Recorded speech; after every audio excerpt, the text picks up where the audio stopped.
P ചിദംബരത്തിനെ BJP നേതൃത്വം വേട്ടയാടാൻ തുടങ്ങിയത് ഇന്നും ഇന്നലെയൊന്നുമല്ല.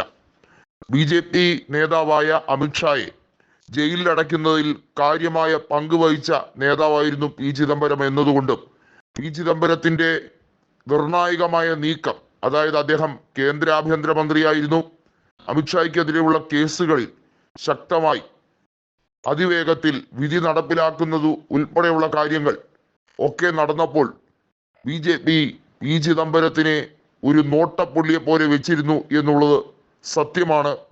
അതിൽ പി ചിദംബരം പ്രതിപക്ഷത്തെത്തിയപ്പോൾ അദ്ദേഹത്തിനെ ജയിലിലടയ്ക്കാൻ കേന്ദ്ര അന്വേഷണ ഏജൻസികളെ ഉപയോഗപ്പെടുത്തി എന്നുള്ളതിൽ യാതൊരു തർക്കവുമില്ല എന്നുള്ളത് കോൺഗ്രസ് മാത്രം പറയുന്നതല്ല, ഈ നാട്ടിലെ ജനങ്ങൾ പറയുന്ന ഒരു കാര്യമാണ്.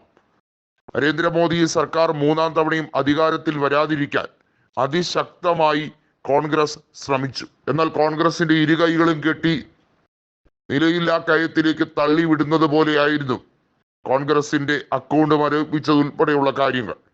ഈ തെരഞ്ഞെടുപ്പ് ഒരു ഫെയർ ഇലക്ഷൻ അല്ലായിരുന്നു. അതായത് ന്യായീകരിക്കാൻ കഴിയുന്ന ഒന്നുമില്ല.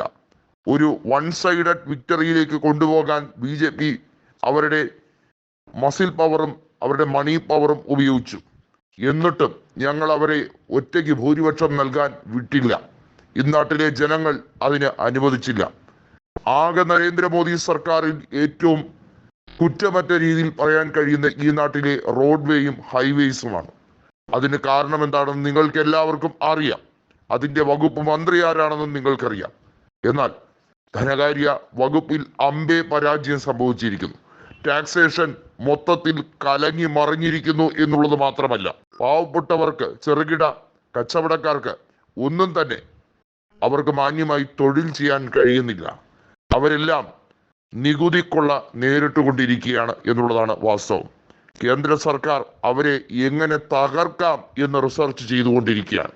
ഇതിൽ നിന്നും അവർക്കൊരു മോചനം വേണമെങ്കിൽ ഈ സർക്കാർ വീണേ മതിയാകൂ എന്നാണ് പി ചിദംബരം പ്രഖ്യാപിച്ചിരിക്കുന്നത്. ഈ സർക്കാരിന്റെ കാലയളവിൽ ചെറുകിട വ്യാപാരികളെല്ലാം പണി മതിയാക്കി നിരാശാജനകമായി നിൽക്കുകയാണ്. അവരെ തകർത്തെറിയാൻ വേണ്ടി വൻകിട കോർപ്പറേറ്റുകാരിൽ ചിലർക്ക് മാത്രം BJP ഈ രാജ്യത്തിന്റെ എല്ലാ സമ്പത്തുകളും തീരെഴുതി കൊടുക്കുന്ന തരത്തിലേക്ക് കാര്യങ്ങൾ കൊണ്ടുപോവുകയാണ്. ഈ രാജ്യത്തെ മുഖ്യ സുരക്ഷാ ഏജൻസികൾ കൃത്യമായും BJP ഏജന്റുമാരായി മാത്രം പ്രവർത്തിക്കുന്നതിന്റെ ഒരു ജീവിച്ചിരിക്കുന്ന ഇര കൂടിയാണ് താനെന്ന് കൃത്യമായി മുംബൈയിൽ വെച്ച് മറുപടി പറയുകയായിരുന്നു പി ചിദംബരം.